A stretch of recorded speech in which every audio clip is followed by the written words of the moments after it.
अल्हम्दुलिल्लाह अल्हम्दुलिल्लाहि रब्बिल आलमीन वस्सलातु वस्सलामु अला सय्यिदिल अंबियाइ व खातमिन नबिय्यीन अल-मबऊस रहमतल लिल आलमीन व अला आलिहि व अस्हाबिहि अजमईन। अम्मा बअदु फ़अऊज़ु बिल्लाहि मिनश शैतानिर रजीम। बिस्मिल्लाहिर रहमानिर रहीम।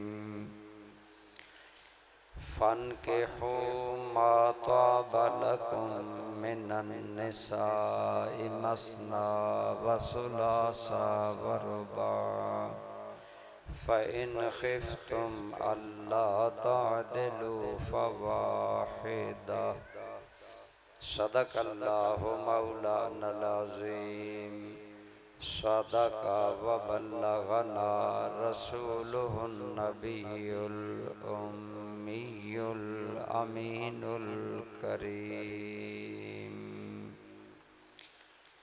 अल्लाहुम्मा सल्लि अला सय्यिदिना व मौलाना मुहम्मदिन व अला आलि सय्यिदिना व मौलाना मुहम्मदिन व बारिक व सल्लिम अलैहि।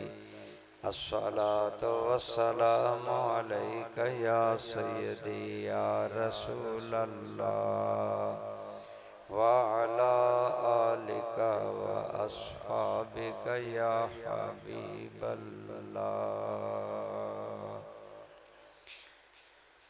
हम्द व सलात के बाद काबिल एहतराम मेज़बान मोहतरम इज़्ज़त माब जनाब मास्टर ग़ुलाम यासीन साहिब, जनाब मोहतरम हाफिज़ एजाज़ हुसैन साहिब, दीगर काबिल एहतराम शुरकाए महफ़िल, माशाअल्लाह ये महफ़िल हमारे मेज़बान मोहतरम मास्टर ग़ुलाम यासीन साहिब मलिक अपने जवान साल बच्चे अजीज़म मोहम्मद उस्मान की शादी खाना आबादी के सिलसिला में हुसूल बरकत के लिए मुनअक़िद कर रहे हैं।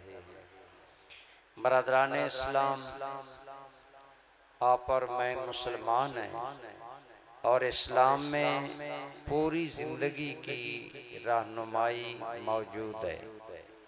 निकाह भी ज़िंदगी का एक अहम हिस्सा है, इसलिए इस्लाम में इसके बारे में भी हमें अल्लाह ताला ने और अल्लाह ताला के महबूबे करीम सब कहिए सल्लल्लाहु अलैहि वसल्लम ने रहनुमाई अता फरमाई है।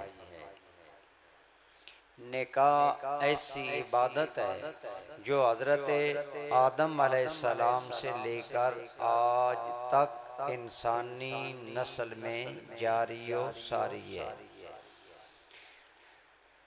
और हमारे आकाए करीम सल्लल्लाहु अलैहि वसल्लम की शरीयत मुताहरा में निकाह के जुमला अहकामात मौजूद हैं। इंसान जब बालिग होता है, खा मर्द हो या औरत, तो जिस तरह इब्तिदाई उम्र में नाबालिग उम्र में इंसान को भूख लगती है, प्यास लगती है, इसी तरह जब इंसान बालिग हो जाता है तो इंसान के अंदर एक और ख्वाहिश पैदा हो जाती है। मर्द हो या औरत, उसके अंदर शहवत और जिन्स की तरफ मैलान ये पैदा हो जाता है।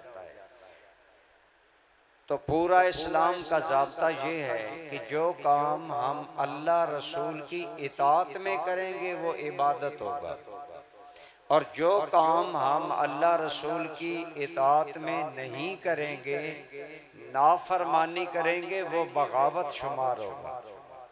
मसलन अगर हम पानी पीते हैं और पानी पीने से पहले हम गिलास दाएं हाथ में लेते हैं, बिस्मिल्लाह पढ़कर पानी पीते हैं, पानी देख कर पीते हैं और 3 सांसों में पीते हैं और पीने के बाद अल्लाह का शुक्र अदा करते हैं, तो अब ये हमने पानी पिया, ये हमारी तभी जरूरत थी प्यास बुझाना।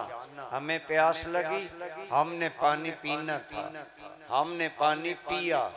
लेकिन अगर पानी हमने जैसा मैंने अर्ज किया, बिस्मिल्लाह पढ़कर पिया, 3 सांसों में पिया, हर मर्तबा गिलास मुंह से जुदा किया और आखिर में अल्लाह का शुक्र अदा किया, तो हमें पानी पीने से हमारी प्यास भी बुझ जाएगी और हमें अल्लाह की बारगाह से सवाब भी मिलेगा, क्योंकि हमारा ये अमल हजूर की सुन्नत के मुताबिक हो गया, आपकी शरीयत मुताहरा के मुताबिक हो गया। इसी तरह इंसान जब बालिग होता है, उसके अंदर शहवत जन्म लेती है, अपनी हम जिन्स की तरफ मैलान तवज्जो पैदा होती है, मर्द के अंदर औरत की ख्वाहिश, औरत के अंदर मर्द की ख्वाहिश पैदा हो जाती है। अब अगर एक आदमी ये ख्वाहिश गलत तरीके से पूरी करता है, तो वो ख्वाहिश जना ठहरेगी, वो ख्वाहिश, वो अमल अल्लाह की बगावत ठहरेगी, अल्लाह की नाफरमानी ठहरेगी। लेकिन अगर यही मर्द और औरत अल्लाह और रसूल के दिए हुए निज़ाम के तहत निकाह के जरिए आपस में मिलते हैं, आपस में जोड़ा बनते हैं, तो इसे बाइस रहमत भी करार दिया गया और बाइस सवाब भी करार दिया। इसलिए हमें चाहिए कि हम निकाह के मामलात में आज जहां हमारे अंदर और बहुत सी कमजोरियां, गलतियां, सुस्तियां दाखिल हो गई हैं, वहाँ एक ये भी है कि हम लोग खुशी के मौका पर इतने जोश में हो जाते हैं कि खुशी में शैतान वाले काम करना शुरू कर देते हैं, और अगर गमी आती है तो इतनी मायूसी, इतनी परेशानी कि अल्लाह की नाफरमानी करना शुरू कर देते हैं। ये कबाहतें गलत हैं। खुशी का मौका हो या गमी का, बंदा मोमिन को हर हाल में अल्लाह और अल्लाह के रसूल की इताअत के दायरे में रहना चाहिए। अगर हम निकाह में भी माशाअल्लाह, जैसा मस्त साहब ने ये प्यारी एक बज़्म बनाई कि दोस्तों में चंद बातें हो जाएं, नात हो जाए, तिलावत हो जाए, तो ये बहुत अच्छा है। लेकिन इसी तरह अगर शादी के अंदर हम दीगर रसूमात,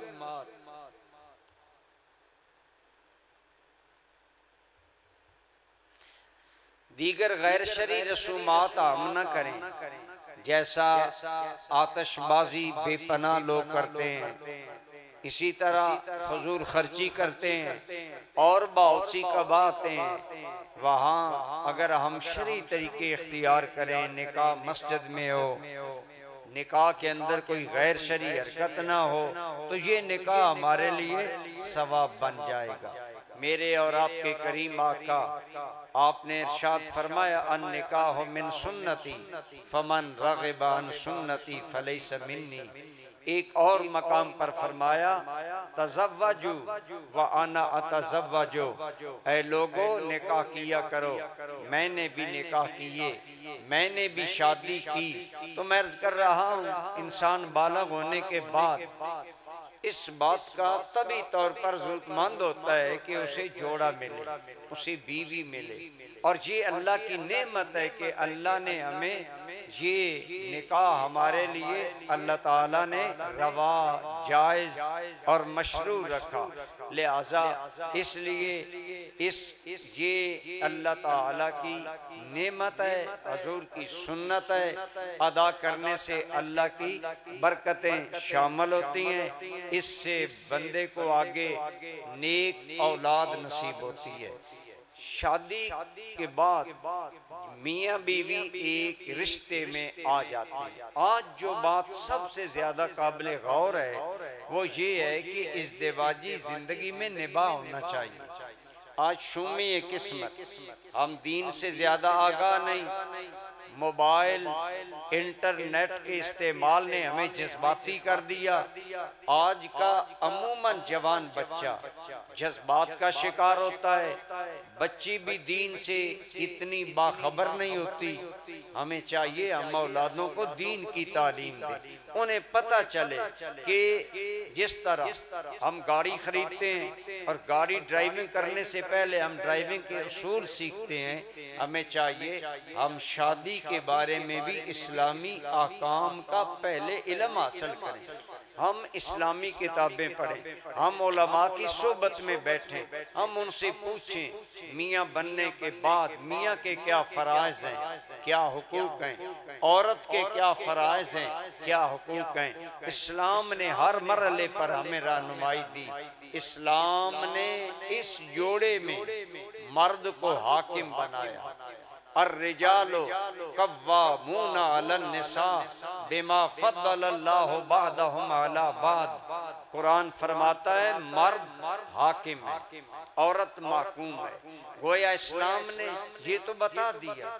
एक मकाम पर इस्लाम ने फरमाया मर्द औरत दोनों जिंदगी की गाड़ी चलाने के लिए जरूरी है, लेकिन इस जोड़े के अंदर हाकिम मर्द है।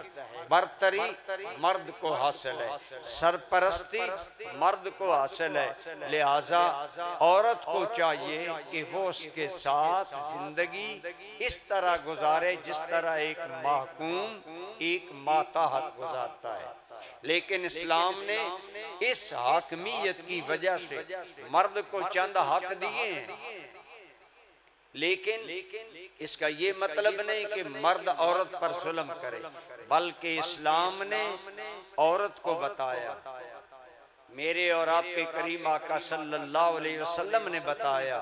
आपसे पूछा गया या रसूल अल्लाह कहिए सल्लल्लाहु अलैहि व आलिहि वसल्लम, आका लोग अपने बादशाहों को सजदा करते हैं, हमने आप जैसा कोई आला इंसान नहीं देखा, क्या हम आपको सजदा कर लें?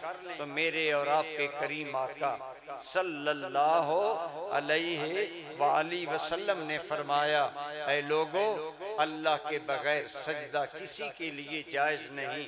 अगर अल्लाह के अलावा किसी के लिए सजदा जायज होता तो मैं औरत को हुक्म देता कि वो मर्द को सजदा करे। इस हदीस से जहाँ ये मालूम हुआ कि मर्द को औरत सजदा तो नहीं करेगी, सजदा अल्लाह के अलावा किसी को करना हराम है, वहाँ ये मालूम हुई कि सजदे से नीचे ताजीम का हर हक अल्लाह ने मर्द को अता फरमाया। और घर के अंदर घर की चार दीवारी में इस इज़्दिवाजी जिंदगी में औरत को मर्द की फरमाबरदारी करनी चाहिए, इताअत शियारी करनी चाहिए, बात माननी चाहिए, इताअत अदब और ताजीम से मर्द के साथ पेश आना चाहिए। सजदा इंतहा दर्जा की ताजीम है, इंतहा दर्जा की ताजीम से मना करके उसके नीचे नीचे ताजीम औरत पर लाजम है कि वो मर्द को अपना सरपरस्त जाने, अपना हाकिम जाने, अपने से बरतर जाने, उसके इज्जत एहतराम और आराम का ख्याल रखे और उसकी पूरी पैरवी करे। जो औरत, मैं लंबे बयानों में एक बात करता हूँ, आज छोटे बयान में कर देता हूँ। मैं अमूमन कहता हूँ औरत के लिए जन्नत जाना आसान है। हुजूर नबी रहमत सल्लल्लाहु, सारे पढ़ा करें, सल्लल्लाहु अलैहि व आलिहि वसल्लम का इरशाद ज़ीशान है। आपने इरशाद फरमाया जो औरत फराइज अदा करे और इस हाल में मरे कि उस पर उसका शौहर राजी हो, ऐसी औरत को जन्नत जाने से कोई चीज नहीं रोकती। गोया अगर औरत अल्लाह के फराइज जो अल्लाह ने फर्ज किए, खा उन फराज का ताल्लुक इबादात से हो, मामलात से हो, दीगर चीज़ों से हो, बहुत वसी है। फरमाया अगर औरत फराज अदा करे और इस हाल में मरे कि उसका शौहर उस पर राजी हो, उसे जन्नत में जाने से कोई चीज़ नहीं रोक सकती। गोया औरत के लिए तो आसान रास्ता एक अपने पैदा करने वाले मालिक की कामिल फर्माबरदारी करे, फराइज जो उसने लाजिम किए, मसलन ये भी फर्ज है औरत पर कि वो शौहर की इताअत करे, उस पर यह भी फर्ज है कि वो औलाद ज़ाया न करे, कोई ऐसी दवाई इस्तेमाल न करे जिससे औलाद ज़ाया हो। इसी तरह उसका फर्ज है वो बच्चों की तरबियत पर तवज्जो दे। अगर मर्द घर पर ना हो, मर्द की इस्मत में किसी को आंख उठाने की इजाजत न दे, यानी अपनी इस्मत की हिफाजत करे, मर्द के माल की हिफाजत करे, उसके घर की हिफाजत करे, उसके बच्चों की सही परवरिश करे, ये फराइज में आती हैं चीजें। इसी के साथ साथ अगर औरत वो नेक बख्त है कि जो मर्द के साथ कंप्रोमाइज रखती है, मर्द के साथ मोहब्बत भरी जिंदगी गुजारती है और मर्द उससे खुश है कि मेरी बीवी ने मेरे अदब, मेरे एहतराम और मेरे मकाम और मेरे हुकूक में कोई कमी नहीं की, वो औरत सीधी जन्नत चली जाती है। यहाँ इस्लाम ने औरत को पाबंद किया कि वो मर्द की नाफरमानी न करे, इवन कि यहाँ तक कि अगर मर्द को ख्वाहिश व कुर्बत की तो औरत इनकार न करे, औरत को पाबंदी करनी चाहिए। अगर इस्लाम ने औरत को पाबंद किया कि वो मर्द की इताअत करे, तो मर्द को भी पाबंद किया कि वो औरत पर जुल्म न करे। औरत मर्द पर निकाह से पहले हराम होती है। जिस औरत से बंदे का निकाह होता है, निकाह से पहले वो औरत मर्द पर हराम होती है। उस औरत को देखना, उस औरत को छूना, उसके करीब जाना बंदे पर हराम होता है। निकाह हो गया, वही औरत हलाल हो गई।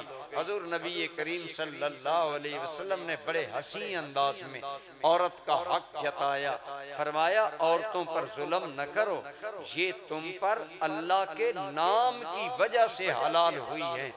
जो इंसान अपनी औरत पर जुल्म करेगा, अपनी बीवी पर जुल्म करेगा, उसके हुकूक अदा नहीं करेगा, कल उससे औरत के अगर माँ बाप गरीब है नहीं पूछ सकते, उसके भाई तेरे पल्ले के नहीं आज नहीं पूछ सकते, तो चूंकि तुझ पर ये औरत हलाल अल्लाह के नाम पर हुई, लिहाजा कल क़यामत के दिन इसके हुकूक के बारे में सवाल भी अल्लाह करेगा। किस अंदाज में नबी रहमत सल्लल्लाहु अलैहि वसल्लम ने औरत को दिफा दिया, औरत को हिफाजत दी, औरत को की इज्जत जान के बारे में महफूज किया और उसी के साथ फरमाया अहसनुकुम अहसनुकुम बिअहलिही व अना अहसनुकुम बिअहली औ कमा काला अलैहि सलातो वस्सलाम। बड़ी प्यारी बात आपने फरमाई। हर बंदा चाहता है लोग कहें ये जी बड़ा अच्छा है, मैं चाहता हूँ लोग मुझे अच्छा कहें, आप चाहते हैं लोग मुझे कहें अच्छा है। मेरे और आपके करीम आका कहिए सल्लल्लाहु अलैहि वसल्लम ने फरमाया तुम में से अच्छा इंसान वो है जिसका अपनी बीवी और अहले खाना के साथ सुलूक अच्छा है। और साथ फरमाया सुनो अना अहसनुकुम बिअहली, मैं सबसे बेहतर अपने घर वालों से सुलूक करने वाला। हमारे जाहिलियत वाले मुआशरे में एक बात होती है, अगर मर्द औरत से अच्छा सलूक करता है, उसकी बात सुनता है, मानता है, तो फिर हमारे मुआशरे वाले एक चिप लगा देते, एक ताना देते, ये जी रन मुरीद है। ये बहुत बड़ी जहालत है, बहुत बड़ी हमाकत है। औरत के साथ अच्छी जिंदगी बसर करना रसूलुल्लाह की सुन्नत है। आपने खुद फरमाया मैं सबसे ज्यादा अपने अहले खाना के साथ अच्छा सलूक करने वाला हूँ। हमें चाहिए हम शादी से पहले शादी के आकाम पढ़े, अगर जिस्म नापाक हो जाए उसके पाक होने के मसाइल उलमा से सीखें, किताबों में पढ़ें, ज़रूर रहनुमाई हासिल करें।